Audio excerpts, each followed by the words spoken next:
નમસ્કાર દોસ્તો, સ્વાગત છે આપ સર્વનું તમારી પોતાની યુટ્યુબ ચેનલ ઓશન જ્ઞાન લાઈવ ઉપર. મિત્રો, આજના આ વિડીયોની અંદર આપણે ધોરણ 8નું સામાજિક વિજ્ઞાન વિષયનું બ્લુ પ્રિન્ટ પ્રમાણેનું દ્વિતીય સત્રાંત પરીક્ષાનું જે મોસ્ટ આઈએમપી પ્રશ્નપત્ર છે તેનું સચોટ અને સંપૂર્ણ સોલ્યુશન આજના આ વિડીયોની અંદર જોવાના છે. મિત્રો, આપણી ચેનલ ઉપર તમને જે દ્વિતીય સત્રાંત પરીક્ષાના ક્વેશ્ચન પેપર જોવા મળે છે એ ફક્ત ક્વેશ્ચન પેપર નથી, પરંતુ બ્લુ પ્રિન્ટ પ્રમાણે તૈયાર કરેલા ક્વેશ્ચન પેપર છે. અને માત્ર બ્લુ પ્રિન્ટ નહીં, કારણ કે આના જે પ્રશ્નો આપણે લીધેલા છે એ તમારી સ્વ અધ્યયન પોથી છે, તમારી એકમ કસોટી છે, તમારા ગયા વર્ષના જૂના પ્રશ્નપત્ર છે, તમારી પરખ પ્રશ્ન બેંક છે. અને આની અંદરથી જે મોસ્ટ એમપી પ્રશ્નો છે ને તે વીણી વીણી અને આપણે આ ક્વેશ્ચન પેપર તૈયાર કરેલા છે. એટલા માટે જ આ ક્વેશ્ચન પેપર જે છે તેનું ઇમ્પોર્ટન્સ ઘણું બધું વધી જાય છે દોસ્તો. ચાલો તો શરૂ કરીએ આપણે ધોરણ 8નું. કયા વિષયનું? તો કે આપણે શરૂ કરવા જઈ રહ્યા છીએ ધોરણ 8 અને એની અંદર સામાજિક વિજ્ઞાન વિષયનું દ્વિતીય સત્રાંત પરીક્ષા 2026નું 80 ગુણનું 8 થી 11, એટલે કે સમય છે સવારે 8 થી 11 અને 20/4/2026 ને સોમવારના રોજ તમારું આ ક્વેશ્ચન પેપર લેવાનું છે. તો જોઈએ એમાં પ્રશ્ન નંબર 1. નીચેના પ્રશ્નોના માંગ્યા મુજબ ઉત્તર આપો, કોઈ પણ બે, જેના કુલ 6 ગુણ છે. પહેલો સવાલ: દેશી રજવાડાઓએ શિક્ષણ ક્ષેત્રે કરેલા કાર્યો જણાવો. તો જેના કુલ 6 ગુણ છે. એમાં પહેલું: વડોદરાના મહારાજા સયાજીરાવ ગાયકવાડે ઈસવીસન 1901માં પોતાના વડોદરા રાજ્યમાં મફત, ફરજિયાત અને સાર્વત્રિક પ્રાથમિક શિક્ષણ આપવાની જોગવાઈ કરી હતી. તેમના પત્ની ચિમનાબાઈ ગાયકવાડે દલિત વિદ્યાર્થીઓને વિદેશની યુનિવર્સિટીમાં ભણવા જવા માટે શિષ્યવૃત્તિ આપતો કાયદો બનાવ્યો હતો. ગોંડલના મહારાજા ભગવતસિંહજીએ 19મી સદીના છેલ્લા દાયકામાં ગોંડલમાં કન્યા શાળાઓ સ્થાપી અને કન્યાઓને માટે મફત, ફરજિયાત અને સાર્વત્રિક શિક્ષણની જોગવાઈ કરી હતી. ત્યાર પછી નેક્સ્ટ જોઈએ બીજો સવાલ: રવિન્દ્રનાથ ટાગોરના શિક્ષણ અંગેના વિચારો અને કાર્યોની નોંધ કરો. ચાલો, તો એમાં જોઈ શકીએ આપણે કે ભાઈ કવિવર રવિન્દ્રનાથ ટાગોર છે તે પ્રખર પ્રકૃતિવાદી હતા. તેમના શિક્ષણ અંગેના વિચારો આ પ્રમાણે છે. તેઓ પ્રકૃતિલક્ષી શિક્ષણના હિમાયતી હતા. તેઓ માનવ હતા કે પ્રકૃતિના સાનિધ્યમાં જ જ્ઞાન મળે છે. શિક્ષણ બાળકોના સર્જનાત્મક વિકાસ કરે તેવું હોવું જોઈએ. બાળક શિક્ષણની કઠોર શિસ્તથી મુક્ત હોવું જોઈએ. શિક્ષણની વ્યવસ્થા બાળકમાં કલ્પના શક્તિ અને કુતૂહલ વૃત્તિનો વિકાસ કરે તેવી હોવી જોઈએ. બાળકોમાં સંગીત, અભિનય અને ચિત્રકલા જેવી ક્ષમતાઓ વિકસવી જોઈએ. બાળકોમાં નીતિમત્તા અને આધ્યાત્મિકતા જેવા ગુણો વિકસાવવા જોઈએ. બાળકોને ભારતીય વિચારસરણી અને સાંસ્કૃતિક તત્વોનું જ્ઞાન આપવું જોઈએ. શિક્ષકમાં બાળકોનો મનોવૈજ્ઞાનિક વિકાસ કરવાની ક્ષમતા હોવી જોઈએ. પોતાના વિચારો પ્રમાણેનું શિક્ષણ આપવા માટે ગુરુદેવ રવિન્દ્રનાથ ટાગોરે ઈસવીસન 1901માં બંગાળમાં શાંતિનિકેતન નામની સંસ્થા સ્થાપી હતી. મિત્રો, આ જે ક્વેશ્ચન પેપર છે ને એ માત્ર ને માત્ર તમને ઓશન જ્ઞાન લાઈવ યુટ્યુબ ચેનલ ઉપર જ મળશે. કારણ કે આ જે ક્વેશ્ચન પેપર છે આપણે બ્લુ પ્રિન્ટ પ્રમાણે તૈયાર કરીએ છીએ અને તમારું જે સાહિત્યમાંથી જ્યાંથી પૂછાય છે એની અંદરથી જ આપણે આ ક્વેશ્ચન પેપર જે છે લઈએ છીએ મટીરિયલમાંથી. જેમ કે સ્વાધ્યાયન પોથી છે, એકમ કસોટી છે, ત્રિમાસિક કસોટી છે, ગયા વર્ષના જૂના પ્રશ્નપત્ર છે, પરખ પ્રશ્ન બેંક છે વગેરેમાંથી. અને એટલા માટે જ આ એક ક્વેશ્ચન પેપર તૈયાર કરવામાં 2-2 દિવસનો ટાઈમ લાગે છે. તો આવા તો આપણે એક વિષયના 5-5 ક્વેશ્ચન પેપર તૈયાર કર્યા છે. અને ફક્ત ખાલી સામાજિક વિજ્ઞાન વિષયના જ નહીં, પરંતુ દરેક વિષયના 5-5, અને ખાલી ધોરણ 8ના જ નહીં, ધોરણ 3થી લઈને 8 સુધીના દરેક વિષયના 5-5 ક્વેશ્ચન પેપર તૈયાર કરેલા છે. અને બ્લુ પ્રિન્ટ પ્રમાણે તો જરૂરથી આ ગવર્મેન્ટની નવી બ્લુ પ્રિન્ટ 2026 મુજબના દ્વિતીય સત્રાંત પરીક્ષાના જે ક્વેશ્ચન પેપર છે તેનું સોલ્યુશન કરી લેજો. જો તમારે ફક્ત પાસ જ થવું હોય ને તો તમારા માટે અમૃત છે આ 5 ક્વેશ્ચન પેપર. અને જો 75+ માર્ક્સ લાવવા હોય તો પંચામૃત છે દોસ્તો. તો જરૂરથી આ ક્વેશ્ચન પેપરનો અભ્યાસ કરી લેજો. અને હું તો દરેક વાલીઓ, વિદ્યાર્થીઓ અને શિક્ષક મિત્રોને પણ કહું છું કે આ ક્વેશ્ચન પેપરનો અભ્યાસ કરી લેશો ને એટલે ચોક્કસથી તમને ફાયદો થશે. કારણ કે બ્લુ પ્રિન્ટ પ્રમાણે એક જ નામ, ઓશન જ્ઞાન લાઈવ. ચાલો, ત્યાર પછી છે ત્રીજો સવાલ: મહાત્મા ગાંધીના શિક્ષણ અંગેના વિચારો અને કાર્યો જણાવો. તો મહાત્મા ગાંધીએ સ્વતંત્રતા સંગ્રામની સાથે સાથે શિક્ષણ માટે ભગીરથ કાર્ય કર્યું. તેમણે ઈસવીસન 1936માં વધુ શિક્ષણ યોજના શરૂ કરી હતી. વર્ધા, અહીંયા વધુ આવી ગઈ, ઈસવીસન 1900 ને વર્ધા આવશે, બરાબર. શિક્ષણ અંગે સુધારાઓની ભલામણો કરવા તેમણે ડોક્ટર ઝાકીર હુસેનના અધ્યક્ષપદે શિક્ષણ સમિતિની રચના કરી હતી. મહાત્મા ગાંધીના મતે સાક્ષરતા એ શિક્ષણનો અંત કે પ્રારંભ નથી, તે તો માત્ર એક સાધન છે જેના દ્વારા પુરુષો અને સ્ત્રીઓને શિક્ષિત કરી શકાય છે. સાક્ષરતા કે અક્ષર જ્ઞાન એ સ્વયં શિક્ષણ નથી. ગાંધીજીએ પાશ્ચાત્ય શિક્ષણની સામે નઈ તાલીમ, બુનિયાદી શિક્ષણ, વર્ધા શિક્ષણ યોજના, પાયાની કેળવણી, ઉદ્યોગ શિક્ષણ વગેરે શૈક્ષણિક વિચારો અમલમાં મૂકી ભારતીય શિક્ષણ પ્રણાલીને ટકાવી રાખવા માટેનો પ્રયત્ન કર્યો હતો. ગાંધીજીના મતે પ્રચલિત શિક્ષણ વિદ્યાર્થીનું યોગ્ય જીવન ઘડતર કરવામાં અને તેને રોજગારી આપવામાં નિષ્ફળ નીવડ્યું છે. તેઓ પાયાના શિક્ષણને સ્વાશ્રયી અને વ્યવસાયલક્ષી બનાવવા ઈચ્છતા હતા. તેઓ માનતા હતા કે પ્રાથમિક શિક્ષણનો અભ્યાસક્રમ 7 વર્ષનો રાખવો જોઈએ, જેમાં વિદ્યાર્થીને વિભિન્ન વિષયોનું સામાન્ય જ્ઞાન અને ક્રમશઃ એક હુનર શીખવવું જોઈએ. તેઓ પ્રાથમિક શિક્ષણ માતૃભાષામાં આપવાના હિમાયતી હતા. તેઓ વિદ્યાર્થીઓને હસ્તકૌશલ, સુથારીકામ, લુહારીકામ, વણાટકામ અને કાંતણ ઉદ્યોગનું શિક્ષણ આપવાના આગ્રહી હતા. ત્યાર પછી આપણે આગળ જોઈએ. દોસ્તો, ધોરણ 3 થી 8ના વિદ્યાર્થીઓ માટે દ્વિતીય સત્રાંત પરીક્ષાની તૈયારી 2026 માટે આપણે બ્લુ પ્રિન્ટ મુજબના મોસ્ટ આઈએમપી ક્વેશ્ચન પેપર તૈયાર કર્યા છે. શેના? બ્લુ પ્રિન્ટ પ્રમાણેના મોસ્ટ આઈએમપી ક્વેશ્ચન પેપર. હવે આ જે પ્રશ્નપત્ર છે રેડી ટુ પ્રિન્ટ ફોર્મની અંદર તમને મળી જશે અને એક ક્વેશ્ચન પેપરની કિંમત માત્ર 60 રૂપિયા છે. એવી જ રીતે આપણે અસાઇનમેન્ટ પણ તૈયાર કરેલા છે. મિત્રો, આ ક્વેશ્ચન પેપર શા માટે તમારા માટે ઇમ્પોર્ટન્ટ છે? કારણ કે દ્વિતીય સત્રાંત પરીક્ષાના છે, બીજું બ્લુ પ્રિન્ટ પ્રમાણેના છે, ત્રીજું આ જે ક્વેશ્ચન પેપર છે એ તમારી સ્વઅધ્યયન પોથી, એકમ કસોટી, ત્રિમાસિક કસોટી, પરખ પ્રશ્ન બેંક, ગયા વર્ષના પ્રશ્નપત્રો અને સ્વઅધ્યયન પોથીમાંથી જે મોસ્ટ આઈએમપી પ્રશ્નો છે તે વીણીને મૂકેલા છે. એટલે આપણે એમ કહી શકીએ કે આખો નિચોડ છે, આખો અર્ક છે. અને આવું એક ક્વેશ્ચન પેપર નથી, આવા 5 ક્વેશ્ચન પેપર આપણે તૈયાર કરેલા છે. અને દોસ્તો, 5 ક્વેશ્ચન પેપર તમે કરી લેશો એટલે ચોક્કસથી તમારો બેડો પાર થઈ જવાનો છે. એટલા માટે જ આપણે આ કહીએ છીએ કે મોસ્ટ આઈએમપી ક્વેશ્ચન પેપર. એટલા માટે કહીએ છીએ, હવાબાજી કે ફેંકાબાજીમાં નથી કહી દેતા કે આ મોસ્ટ આઈએમપી ક્વેશ્ચન પેપર. અને હા, એક ક્વેશ્ચન પેપર કરી લેશો તો ઉદ્ધાર નથી થવાનો. આપણે એક વિષયના 5 ક્વેશ્ચન પેપર તૈયાર કરેલા છે. આ 5 ક્વેશ્ચન પેપરના વિડીયો તમારે શાંતિથી જોવાના છે. એક વખત, બીજી વખત, ત્રીજી વખત, બરાબર રીતે 5 જોઈ લેવાના છે. 5નો અભ્યાસ કરી લેવાનો છે. તો ચોક્કસથી તમને ફાયદો થશે. લિંક આપણે નીચે ડિસ્ક્રિપ્શન બોક્સમાં આપેલી છે. તમને એમ થાય કે સાહેબ, હવે આ પ્રશ્નપત્ર અને અસાઇનમેન્ટ છે મારે ફ્રીમાં જોતા છે, મારે કાંઈ પૈસા દેવા નથી, તો પણ આપણી સુવિધા છે. એટલે કે આ સુવિધા આપણી યુટ્યુબ ચેનલ ઉપર, આપણી એપ્લિકેશન ઉપર છે. તો ફ્રીમાં જોતા હોય શું કરવાનું? તો આપણે એપ્લિકેશન ડાઉનલોડ કરી લેવાની. ઓશન જ્ઞાન લાઈવ એપ્લિકેશન ડાઉનલોડ કરવાની. એ ડાઉનલોડ કરવાની લિંક નીચે ડિસ્ક્રિપ્શનમાં તને આપી દીધી, બરાબર? એટલે તારે ક્યાંય પ્લે સ્ટોરમાં જઈને લખવાની જરૂર નહીં. સીધી લિંક ઉપર ક્લિક કરીને એપ્લિકેશન ડાઉનલોડ કરી લેવાની. એપ્લિકેશન ડાઉનલોડ કર્યા પછી ભલે તમે ધોરણ 8માં અભ્યાસ કરો છો, પણ તમારે ક્લિક કરવાનું ધોરણ 9 ઉપર. ધોરણ 9ની અંદર જતું રહેવાનું. ત્યાં બ્રહ્માસ્ત્ર બેચ ઉપર ક્લિક કરી દેવાનું અને ધોરણ 9ના બ્રહ્માસ્ત્ર બેચમાં જોઈન થઈ જવાનું. ત્યાં તમને ધોરણ 8ની દ્વિતીય સત્રાંત પરીક્ષાના ક્વેશ્ચન પેપર, સોલ્યુશન, અસાઇનમેન્ટ બધી જ વસ્તુ ફ્રીમાં મળી જશે. કોઈ પણ પ્રકારનો ચાર્જ નહીં લાગે, બરાબર? તો જરૂરથી ધોરણ 8ના દરેક વિષયના દ્વિતીય સત્રાંત પરીક્ષાના ક્વેશ્ચન પેપર, સોલ્યુશન, અસાઇનમેન્ટ, આ બધી જ વસ્તુઓ તમને ત્યાંથી મળી જશે. તો અત્યારે જ, હવે એની રાહ જોવો છો? જાઓ ફટાફટ એપ્લિકેશન ડાઉનલોડ કરી લો મારા દોસ્તો, મારા ભાઈઓ, મારા બહેનો, ફટાફટ કરી લો અને શરૂ કરી દો અત્યારથી દ્વિતીય સત્રાંત પરીક્ષાની તૈયારી. અને વધારે માહિતી જોઈતી હોય તો આ તમને નંબર આપેલો છે 70 46 22 22 54. આ નંબર ઉપર તમે કોલ કરી શકો છો, કોન્ટેક્ટ કરી શકો છો દોસ્તો. ચાલો, ત્યાર પછી છે પ્રશ્ન નંબર 2. એક શબ્દ કે વાક્યમાં જવાબ લખો જેના કુલ 4 ગુણ છે. પહેલો સવાલ, સતી પ્રથા વિરુદ્ધ કાયદો કોણે બનાવ્યો હતો? સતી પ્રથાની વિરુદ્ધમાં કાયદો કોણે બનાવ્યો હતો? તો સતી પ્રથા વિરુદ્ધ કાયદો ગવર્નર જનરલ લોર્ડ વિલિયમ બેન્ટિંકે બનાવ્યો હતો. કોણે બનાવ્યો હતો? Governor general lord William Bentinck. બીજું, શિક્ષણ સુધારણા માટે આદિવાસી કે જનજાતિના પ્રદેશમાં આશ્રમો કોણે સ્થાપ્યા હતા? તો જવાબ આવશે ઠક્કર બાપાએ. કોણે? ઠક્કર બાપા.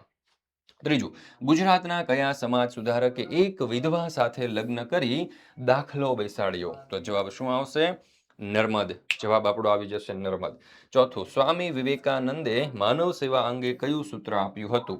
તો જવાબ આવશે માનવ સેવા એ જ પ્રભુ સેવા. જવાબ શું આવશે? માનવ સેવા એ જ પ્રભુ સેવા. ત્યાર પછી છે પ્રશ્ન નંબર 3 કારણ આપો. એમાં પહેલું, રાષ્ટ્ર વિકાસ માટે દરેક વ્યક્તિએ રાષ્ટ્રવાદી બનવું જરૂરી છે. તો રાષ્ટ્ર વિકાસ માટે દરેક વ્યક્તિએ રાષ્ટ્રવાદી બનવું આવશ્યક છે, કારણ કે રાષ્ટ્રવાદ વ્યક્તિમાં દેશ માટે પ્રેમ, સમર્પણ અને જવાબદારીની ભાવના ઊભી કરે છે. જ્યારે નાગરિકો રાષ્ટ્રપ્રેમથી પ્રેરિત હોય છે, ત્યારે તેઓ પોતાના કાર્યો ઈમાનદારીપૂર્વક અને દેશના હિતમાં કરે છે. રાષ્ટ્રવાદી લોકો એકતામાં માને છે અને જાતિ, ભાષા કે ધર્મથી ઉપર ઉઠી અને રાષ્ટ્રના વિકાસ માટે યોગદાન આપે છે. આવા નાગરિકો દેશને આત્મનિર્ભર બનાવવા, શિક્ષણ, આરોગ્ય અને ટેકનોલોજી જેવા ક્ષેત્રોમાં આગળ લાવવામાં મહત્વનો ભાગ ભજવે છે. આમ રાષ્ટ્રવાદ વ્યક્તિને માત્ર સારા નાગરિક જ નહીં, પણ રાષ્ટ્રના નિર્માતા બનાવવા માટે અગ્રીમ ભૂમિકા ભજવે છે. ત્યાર પછી બીજો સવાલ. ક્રાંતિકારીઓએ કાકોરી ટ્રેન લૂંટની યોજના શા માટે બનાવી હતી? તો કાકોરી ટ્રેન લૂંટની પાછળનું મુખ્ય કારણ હતું બ્રિટિશ સરકાર વિરુદ્ધ સશસ્ત્ર ક્રાંતિ માટે નાણાં મેળવવાના.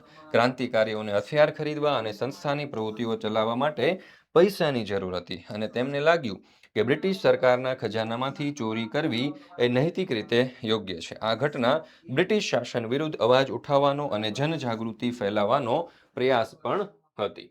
ત્યાર પછી ત્રીજું, ગાંધીજીએ દાંડી કૂચ યાત્રા કરી. તો ગાંધીજીએ દાંડી કૂચ યાત્રા શા માટે કરી હતી? તો જોઈએ ઉત્તર. ઈસવીસન 1930માં ગાંધીજીએ જાહેર કરેલ કે મીઠાના અન્યાયી કાયદાનો ભંગ કરવા તે યાત્રા કરશે. આ સમયે મીઠાના ઉત્પાદન અને વેચાણ ઉપર અંગ્રેજ સરકારનો એકાધિકાર હતો. મહાત્મા ગાંધી અને અન્ય રાષ્ટ્રીય નેતાઓનું માનવું હતું કે મીઠા ઉપર વેરો નાખવો પાપ છે, કારણ કે તે આપણા ભોજનની પાયાની જરૂરિયાત છે. 12 માર્ચ 1930ના રોજ અમદાવાદના સાબરમતી આશ્રમથી પોતાના સાથીદારો સાથે તેમણે દાંડી યાત્રાની શરૂઆત કરી હતી. ત્યાર પછી છે પ્રશ્ન નંબર 3બ, યોગ્ય વિકલ્પ પસંદ કરો. જેના કુલ કેટલા ગુણ છે? 4 ગુણ. એમાં પહેલું, અસહકાર આંદોલનને જન આંદોલન બનાવવામાં સૌથી મહત્વપૂર્ણ તત્વ કયું હતું? તો જવાબ આવશે વિકલ્પ બી, અહિંસા અને સત્યાગ્રહ. બીજું, ભારતીય રાષ્ટ્રીય કોંગ્રેસની સ્થાપનાનો મુખ્ય હેતુ કયો હતો? તો જવાબ આવશે વિકલ્પ બી, અંગ્રેજ સરકાર સાથે સંવાદ કરવો. ત્રીજું, સ્વદેશી ચળવળનું સૌથી મહત્વનું પરિણામ કયું હતું? તો અહીંયા જવાબ આવવાનો છે વિકલ્પ સી, ભારતીય ઉદ્યોગોને પ્રોત્સાહન મળ્યું. ચોથું, દાંડી કૂચને ઐતિહાસિક ઘટનાનું સ્થાન કેમ આપવામાં આવે છે? તો જવાબ આવશે વિકલ્પ બી, તે અંગ્રેજ સરકાર સામે અહિંસક લડત લડી હતી. ચાલો, ત્યાર પછી છે ધોરણ 8માં તમે અભ્યાસ કરો છો દોસ્તો, તો તમારા માટે ખાસ એક મહત્વની જાહેરાત કે ભાઈ ધોરણ 8નું જે દ્વિતીય સત્રાંત પરીક્ષાનું જેટલું પણ સાહિત્ય મટીરિયલ છે ને, બધું જ તમને ફ્રીમાં આપી દેવાનું છે. બરાબર? જો દ્વિતીય સત્રાંત પરીક્ષાના પેપર અને સોલ્યુશન, આ ઉપરાંત એના અસાઇનમેન્ટ, આ ઉપરાંત રેકોર્ડેડ અને લાઈવ ક્લાસ, યુનિટ ટેસ્ટ, બધા જ વિષયના સ્વાધ્યાય, સ્વાધ્યાયન પોથી, navigator, live chat box, IMP batch, આના સિવાય બીજું હજુ ઘણું બધું છે. બરાબર? આ બધું જ તમને આલી દેવાનું છે, એકદમ ફ્રી ઓફ કોસ્ટમાં આલી દેવાનું છે દોસ્તો. પણ એના માટે તમારે ધોરણ 9ના બ્રહ્માસ્ત્ર બેચમાં જોઈન્ટ થઈ જવાનું. ભલે તમે ધોરણ 8માં અભ્યાસ કરો છો, પણ એની દ્વિતીય સત્રાંત પરીક્ષાની તૈયારી આપણે કરાવી દેવાના છીએ તમને ધોરણ 9ના બ્રહ્માસ્ત્ર બેચની અંદર દોસ્તો. તો બિલકુલ મૂંઝાવાનું નથી. આવો બીજું વિકાસ અસાઇનમેન્ટ ઘણું બધું મળવાનું છે. બોર્ડ ઉપર તો લખી શકાય એમ નથી, કારણ કે વસ્તુ જેટલી બધી છે. જો સ્વાધ્યાયના સોલ્યુશન, સ્વાધ્યાયન પોથીના સોલ્યુશન, ગાલા સ્વાધ્યાય પોથીના સોલ્યુશન, એકમ કસોટીના સોલ્યુશન, ત્રિમાસિક કસોટીના સોલ્યુશન, વિકાસ અસાઇનમેન્ટના સોલ્યુશન, પછી કેટલાય પ્રકારના સોલ્યુશન, યુનિટ ટેસ્ટ છે, એમસીક્યુ ટેસ્ટ છે. બરાબર? કેટલું બધી તમારે જે જરૂર પડશે ને બધું લગભગ તમને બ્રહ્માસ્ત્ર બેચમાં મળી જશે. બ્રહ્માસ્ત્ર બેચમાં આ વસ્તુ નહીં હોય એવું નહીં બને. એટલા માટે જ દોસ્તાર કહું છું, એટલે ભાઈબંધ જોડાઈ જા બ્રહ્માસ્ત્ર બેચમાં, રાહ ના જોવાની હોય, ફટાફટ જોડાઈ જા. એટલા રૂપિયાની અંદર શું મળી જવાનું છે? તો કે બ્રહ્માસ્ત્ર બેચ, બીજું કાંઈ નહીં મળે. બરાબર? તો જોડાઈ જા, આખા વર્ષ દરમિયાન ચિંતા ફ્રી થઈ જા, કારણ કે જે જોઈશે બધું બ્રહ્માસ્ત્ર બેચમાં મળી જશે. ચાલો, ત્યાર પછી છે પ્રશ્ન નંબર 4અ, યોગ્ય વિકલ્પ પસંદ કરો. તો ભારતીય ચિત્રકલાનો સૌથી જૂનો પુરાવો કઈ ગુફાઓમાંથી મળી આવ્યો છે? તો જવાબ આવી જશે વિકલ્પ સી, ભીમબેટકાની ગુફાઓ. બીજું, વડોદરામાં કલા અભિગમ શિક્ષણ સાથે સંકળાયેલી કલા ભવનની સ્થાપના કોના દ્વારા કરવામાં આવી હતી? તો જવાબ આવશે વિકલ્પ ડી, મહારાજા સયાજીરાવ ગાયકવાડ દ્વારા. ત્રીજું, ચિત્રકલાની એવી કઈ શૈલી છે જેમાં ભારતીય અને ઈરાની શૈલીના તત્વોનું સંયોજન જોવા મળે છે? તો જવાબ આવશે મુઘલ શૈલી. ચોથું, અવનીન્દ્રનાથ ટાગોરે ભારતીય ચિત્રકલાને નવી દિશા આપવા માટે કઈ કલા શાળાની સ્થાપના કરી હતી? તો જવાબ આવશે વિકલ્પ B, Bengal school of art. શું આવશે? Bengal school of art. ત્યાર પછી છે પ્રશ્ન નંબર 4બ, ખાલી જગ્યા પૂરો, જેના કુલ 4 ગુણ છે. પહેલું, કલા શાસ્ત્રીઓ કલાને ખાલી જગ્યા ભાગમાં વહેંચે છે. તો જવાબ શું આવશે? 2. કલા શાસ્ત્રીઓ કલાને 2 ભાગમાં વહેંચે છે. મુઘલ કાળમાં ખાલી જગ્યાએ ચિત્રશાળાની સ્થાપના કરી હતી. તો જવાબ આવશે જહાંગીર. ત્રીજું, જૈન ચિત્ર શૈલીને ખાલી જગ્યા ચિત્રશૈલી તરીકે પણ ઓળખવામાં આવે છે. તો જવાબ આવશે ગુજરાત. ચોથું, જાતક કથાઓ આવશે, બરાબર. જાતક કથાઓ અને બોધિસત્વના ચિત્ર ખાલી જગ્યા શૈલીમાં જોવા મળે છે. તો જવાબ આવશે પાલ. ત્યાર પછી છે પ્રશ્ન નંબર 5, પરિચય આપો, જેના કુલ 6 ગુણ છે. પરિચય આપવાનો છે. એમાં પૂજ્ય રવિશંકર મહારાજનો પરિચય આપણને કીધેલો છે. તો દોસ્તો, પૂજ્ય રવિશંકર મહારાજ એક મહાન સ્વાતંત્ર્ય સેનાની અને સમાજસેવી હતા. તેમણે સમગ્ર જીવન દલિતો, પછાત વર્ગો અને ગ્રામ્ય સમાજના ઉત્થાન માટે સમર્પિત કર્યું. તેઓ મહાત્મા ગાંધીજીના ચાહક હતા અને ખેડા, બારડોલી અને દાંડીકૂચ જેવા આંદોલનમાં સક્રિય રહ્યા. તેમણે દલિતોને મંદિર પ્રવેશ અને સામાજિક સમાનતાની વકાલત કરી. ગુજરાત રાજ્યની સ્થાપનાના દિવસે એટલે કે 1 મે 1960ના રોજ રાજ્યને આશીર્વાદ આપનાર પુરુષ તરીકે પણ તેઓ ઓળખાય છે. પોતાના નમ્ર સ્વભાવ અને નિસ્વાર્થ સેવાભાવને કારણે તેઓ એક મૂક સેવક તરીકે પ્રખ્યાત થયા હતા. ત્યાર પછી છે બીજો, સરદાર વલ્લભભાઈ પટેલ. કોણ ના ઓળખે આ સરદાર વલ્લભભાઈ પટેલને? બરાબર. સરદાર વલ્લભભાઈ પટેલના નામે આજે તમે જોઈ શકો છો સ્ટેચ્યુ ઓફ યુનિટી પણ બનાવવામાં આવ્યું છે. સરદાર વલ્લભભાઈ પટેલ, બરાબર. સાબરમતીના સંતનો સાચો હતો એ સારથી, સાબરમતીના સંતનો સાચો હતો એ સારથી, સરદાર વલ્લભ આપણો. તો મિત્રો જોઈએ, સરદાર વલ્લભભાઈ પટેલનો જન્મ 31 ઓક્ટોબર 1875ના રોજ ગુજરાતના નડિયાદની અંદર થયો હતો. ઘણી મુશ્કેલીઓ છતાં તેમણે મેટ્રિક સુધીની અભ્યાસ પૂર્ણ કરી અને પછી વકીલાતમાં પ્રવેશ કર્યો હતો. 1917માં ગાંધીજીના સંપર્કમાં આવ્યા બાદ પટેલે ખેડા અને બારડોલી જેવા વિસ્તારોમાં ખેડૂતોના હક માટે સત્યાગ્રહનું નેતૃત્વ કર્યું હતું. 1928માં બારડોલી સત્યાગ્રહની સફળતા બાદ તેમને સરદારની ઉપાધિ મળી હતી. 562 જેટલા દેશી રાજ્યોનું ભારતીય સંઘમાં વિલીનીકરણ કરવું તે તત્કાલીન ભારતની સૌથી મોટી સમસ્યા હતી. કાશ્મીર, હૈદરાબાદ અને મૈસૂર જેવા મોટા દેશી રાજ્યો હતા, જ્યારે કેટલાક દેશી રાજ્યો ખૂબ નાના હતા. આ બધા દેશી રાજ્યોને ભારતીય સંઘમાં જોડવા સમજાવવા ખૂબ મોટું અને મુશ્કેલ કાર્ય હતું. આઝાદી પ્રાપ્ત થતાં સર્વપ્રથમ ભાવનગરના મહારાજા કૃષ્ણકુમારસિંહજીએ ભાવનગરમાં જવાબદાર સરકારનો શુભારંભ કર્યો અને સરદાર પટેલના પ્રયત્નોથી સંયુક્ત રાષ્ટ્ર રાજ્યની રચના થતાં ભાવનગર રાજ્ય તેમાં વિલીન થયું.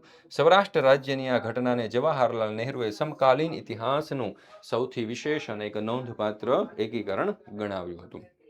તો આવા હતા આપણા સરદાર વલ્લભભાઈ પટેલ. ત્રીજું છે મહારાજા કૃષ્ણકુમાર સિંહજી, જેમનો જન્મ 1912માં થયો હતો.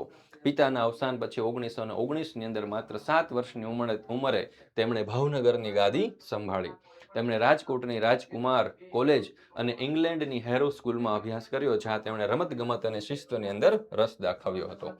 મહારાજા કૃષ્ણકુમારસિંહજી ગોહિલ 19 મે 1912થી 1969 ભાવનગર રાજ્યના અંતિમ રાજા હતા.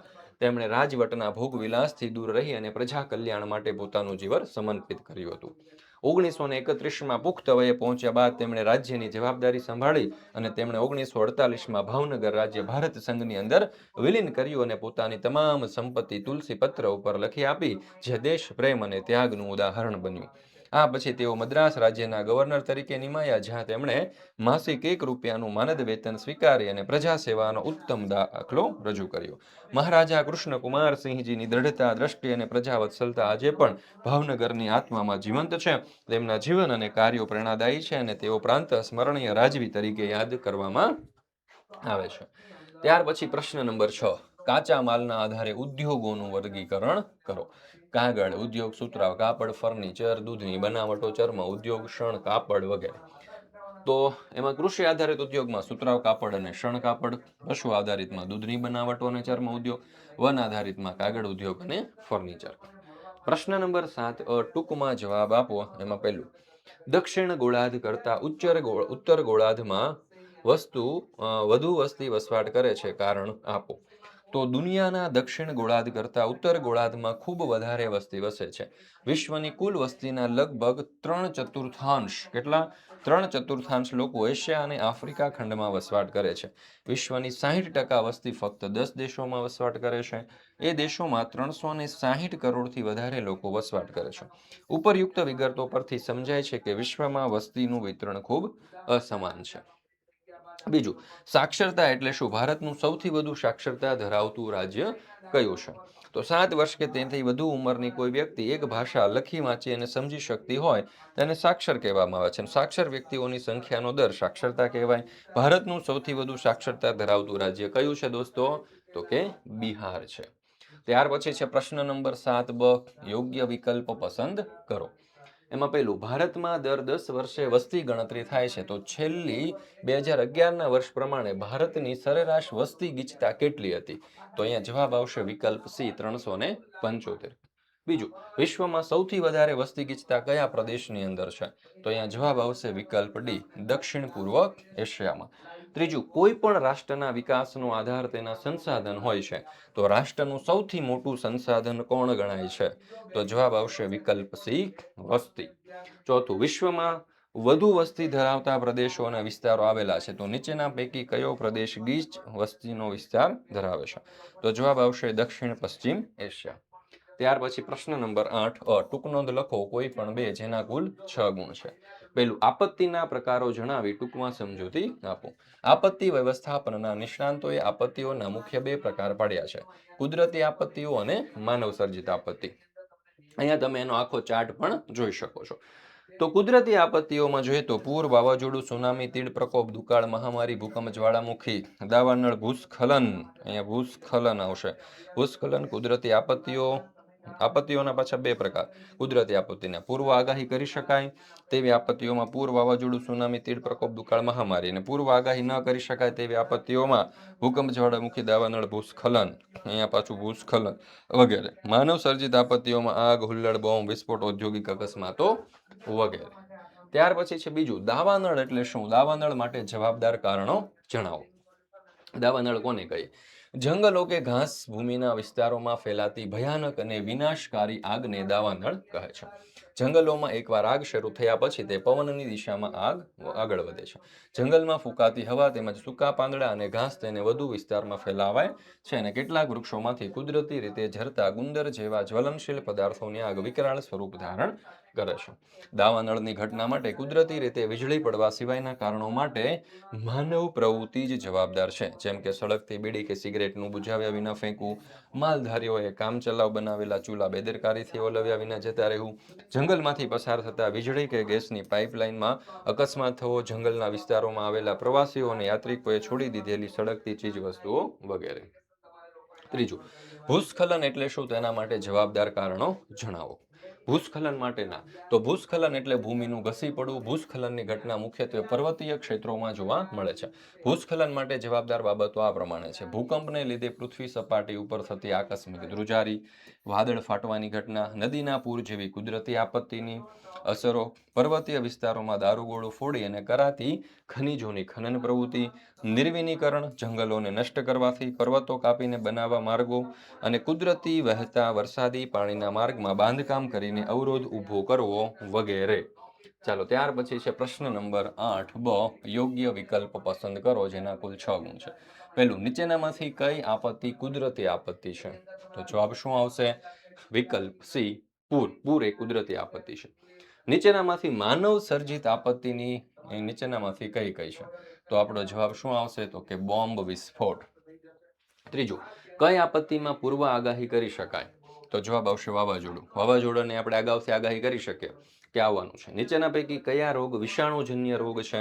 તો એમાં જવાબ આવશે વિકલ્પ ડી, કોરોના અને સ્વાઇન ફ્લૂ જે છે તે વિષાણુજન્ય રોગ છે. ત્યાર પછી છે 5મું, કઈ આપત્તિ એવી છે જે કુદરતી અને માનવ સર્જિત છે? તો અહીંયા જવાબ આવશે વિકલ્પ સી, ભૂસ્ખલન. છઠ્ઠું, નીચેનામાંથી કયું પરિબળ દાવાનળ ઉદ્ભવવાનું કારણ નથી?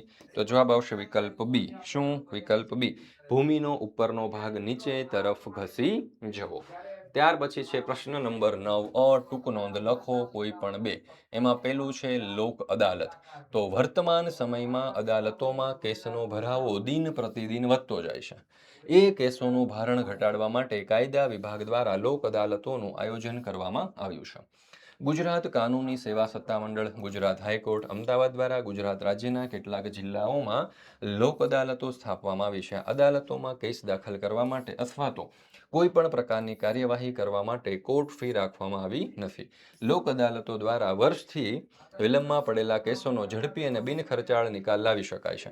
આ ઉપરાંત સ્થળ ઉપર જ બંને પક્ષો વચ્ચે શાંતિથી સુખદ અને કાયમી ઉકેલ લાવી શકાય છે. લોક અદાલતના મુખ્ય ફાયદાઓ પણ આપ્યા છે. તો લોક અદાલતના માધ્યમથી સ્થળ પર જ બંને પક્ષો વચ્ચે શાંતિથી સુખદ અને કાયમી સમાધાન થાય છે. પ્રજા અને કોર્ટ કચેરીના સમય અને નાણાં બચે છે. વર્ષોથી વિલંબમાં પડેલા કેસો બિનખર્ચાળ અને ઝડપથી નિકાલ થાય છે. ચાલો ત્યાર પછી આગળ બીજું, ન્યાયતંત્રની જરૂરિયાત. તો આરોપીએ કરેલ ગુનો સાબિત ન થાય ત્યાં સુધી તે ગુનેગાર ગણાતો નથી, એ સિદ્ધાંત ભારતીય ન્યાય પ્રણાલીએ સ્વીકાર્યો છે. કોઈ પણ નિર્દોષ વ્યક્તિને સજા ન થાય તે માટે ન્યાયતંત્રમાં પૂરતી સાવચેતી રાખવામાં આવી છે. એ સાથે કોઈ દોષિત વ્યક્તિ કાયદાની પકડમાંથી છટકી ન જાય તેની ખાસ તકેદારી ન્યાયતંત્રમાં રાખવામાં આવી છે. ન્યાયતંત્રના બારણેથી દોષિત ગુનેગારો છટકી જાય છે. તે સમગ્ર સમાજ માટે ખતરારૂપ બને છે, કારણ કે તેનાથી પ્રજાનો ન્યાયની પ્રક્રિયામાંથી વિશ્વાસ ઉઠી જાય છે. સમાજમાં ભયની પરિસ્થિતિ ઊભી થાય છે. સમાજમાં અશાંતિ, અસલામતી અને અવ્યવસ્થા સર્જાય છે. એટલે કોઈ પણ દોષિત સજામાંથી છટકી ન જાય તેની કાળજી રાખવી ખૂબ જરૂરી છે. કારણ કે તે એમ માનતો થઈ જાય છે કે કાયદો શિક્ષા કરી શકતો નથી, તેથી તે કાયદાના ડર રાખ્યા વિના વધુને વધુ ગુનાઓ કરવા પ્રેરાય છે. આમ ગુનેગારોને ઉચિત શિક્ષા કરી સમાજમાંથી ગુનાખોરી નાબૂદ કરવા માટે ન્યાયતંત્રની જરૂરિયાત છે. બીજું, વડી અદાલત. તો વડી અદાલત વિશે મિત્રો તમને અહીંયા જોઈ શકો છો સરસ મજાની માહિતી, ઇન્ફોર્મેશન આપી દીધી છે. બરાબર. તો વડી અદાલત વિશેની આ જે માહિતી છે એનો તમે અહીંયાથી અભ્યાસ કરી શકો છો. ચોક્કસથી તમે સ્ક્રીનશોટ પણ લઈ શકો છો. અને સમગ્ર સોલ્યુશનની પીડીએફ તમારે જોઈતી હોય તો એની લિંક પણ તમને નીચે ડિસ્ક્રિપ્શન બોક્સમાં આપેલી છે. આપણા બ્રહ્માસ્ત્ર બેચમાં ધોરણ 9ના તમારે જોડાઈ જવાનું છે. મિત્રો તમને ખબર જ છે કે આપણે અહીંયા જે ક્વેશ્ચન પેપર બનાવ્યું છે તે શા માટે ઇમ્પોર્ટન્ટ છે, કારણ કે આ બ્લુ પ્રિન્ટ પ્રમાણેનું છે. સાથે સાથે એના જે પ્રશ્નો છે એ તમારી સ્વાધ્યાયન પોથી, એકમ કસોટી, ગયા વર્ષના પ્રશ્નો અને તમારા જે પરખ પ્રશ્નો બેંક છે તેની અંદરથી લેવામાં આવ્યું છે. અને આવું ક્વેશ્ચન પેપર દોસ્તો તમને કોઈ નહીં આપે. માત્ર ક્યાં મળી જશે? ઓશન જ્ઞાન લાઈવ ઉપર. પ્રશ્ન નંબર 6બ, નીચેની ખાલી જગ્યા પૂરો. પહેલું, દીવાની પ્રકારના દાવામાં કેવા પ્રકારના દાવા હોય છે? તો જવાબ આવશે વિકલ્પ બી, જમીન અને મકાન. બીજું, ખરડો બંધારણીય છે કે નહીં તેના માટે રાષ્ટ્રપતિ ખાલી જગ્યાની સલાહ લઈ શકે? તો જવાબ આવશે વિકલ્પ એ, સર્વોચ્ચ અદાલત. બીજું, સંસદને તેના કેટલા સભ્યોની બહુમતીથી સર્વોચ્ચ અદાલતના ન્યાયાધીશના હોદ્દા પરથી દૂર કરી શકે? તો જવાબ આવશે વિકલ્પ બી, 2/3. ચોથું, કઈ અદાલતના નિર્ણય કે ચુકાદાને સર્વોચ્ચ અદાલતમાં પડકારી શકાતા નથી? તો અહીંયા જવાબ આવશે વિકલ્પ સી, તાલુકાની અદાલત. ત્યાર પછી છે પ્રશ્ન નંબર 10. નીચેના પ્રશ્નોના 2-3 વાક્યોમાં ઉત્તર આપો, જેના કુલ 4 ગુણ છે. તો સંયુક્ત રાષ્ટ્રો દ્વારા મળેલા કોઈ પણ 4 બાળ અધિકારો જણાવો. તો જાતિ, રંગ, લિંગ, ભાષા, ધર્મ કે રાષ્ટ્રીયતાના કોઈ પણ ભેદભાવ વિના પ્રત્યેક બાળકને જીવન જીવવાનો જન્મસિદ્ધ અધિકાર છે. માતા પિતા દ્વારા બાળકનું યોગ્ય રીતે પાલન પોષણ થાય એ રીતે બાળકનો અધિકાર છે. પોતાના વ્યક્તિત્વનો વિકાસ સાધી શકે માટે દરેક બાળકને શિક્ષણ મેળવવાનો અને મૂળભૂત અધિકાર છે. દરેક બાળકને તેની વય કક્ષાને અનુરૂપ રમતગમત અને મનોરંજનની પ્રવૃત્તિઓમાં ભાગ લઈ તંદુરસ્ત, સ્વસ્થ અને આનંદી જીવન જીવવાનો અધિકાર છે. દરેક બાળકને તેના અંતઃકરણ મુજબ ધર્મ અને તેના સમુદાયમાં રહેવાનો અને પોતાની સંસ્કૃતિ જાળવવાનો અધિકાર છે. દરેક બાળકને પોતાની અભિવ્યક્તિ કરવાનો પણ અધિકાર છે. ત્યાર પછી છે બીજું, સામાજિક ન્યાય એટલે શું? તો સામાજિક ન્યાય એટલે શું એનો પણ અહીંયા તમને ઉત્તર આપેલો છે, તમે જોઈ શકો છો. ખૂબ જ સરસ રીતે અહીંયા તમને આપી દીધું છે. ત્યાર પછી પ્રશ્ન નંબર 11 ઉદાહરણ આપી સમજાવો જેના કુલ 6 ગુણ છે. તો ભારતે શ્વેત ક્રાંતિમાં સફળતા મેળવી છે. બીજું, સરકાર ટેક્સની આવકમાંથી લોક કલ્યાણના કાર્યો કરે છે. તમે અહીંયાથી આ દરેકે દરેક પ્રશ્નોના સ્ક્રીનશોટ પણ દોસ્તો લઈ શકો છો. ત્રીજું, દરેક ગામમાં શાળાનું સ્વપ્ન મહદઅંશે સિદ્ધ થયું છે. તો આ દરેકે દરેક પ્રશ્નો જે છે તે મોસ્ટ આઈએમપી પ્રશ્નો છે, બ્લુ પ્રિન્ટ પ્રમાણે છે, તમારી સ્વાધ્યાય પોથી એકમ કસોટી, ત્રિમાસિક કસોટી, પરખ પ્રશ્ન બેંક અને ગયા વર્ષના જૂના પ્રશ્નપત્રમાંથી લીધેલા છે. તો ખૂબ જ ઉપયોગી થશે. દરેક વાલીઓ, વિદ્યાર્થીઓ અને શિક્ષક મિત્રોએ પણ આ જે આપણું ક્વેશ્ચન પેપર છે તેનું સોલ્યુશન છે તમારા તમામ દોસ્તો મિત્રો સુધી શેર કરવું જોઈએ. તો મિત્રો અહીંયા આપણે આ ધોરણ 8નું સામાજિક વિજ્ઞાન વિષયનું બ્લુ પ્રિન્ટ પ્રમાણેનું મોસ્ટ આઈએમપી ક્વેશ્ચન પેપર પૂર્ણ કરીએ છીએ. ફરી મળીશું મિત્રો આપણે એક નવા ધોરણના, એટલે કે નવા નહીં પણ ધોરણ 8ના જ એક નવા વિષયના બ્લુ પ્રિન્ટ પ્રમાણેના દ્વિતીય સત્રાંત પરીક્ષાના મોસ્ટ આઈએમપી ક્વેશ્ચન પેપર અને તેના સચોટ સોલ્યુશન સાથે. ત્યાં સુધી તમે આ પ્રશ્નપત્રનો સારામાં સારી રીતે અભ્યાસ કરી લેજો, લાઈક આપી દેજો અને તમારા દોસ્તો મિત્રો સુધી શેર કરી દેજો.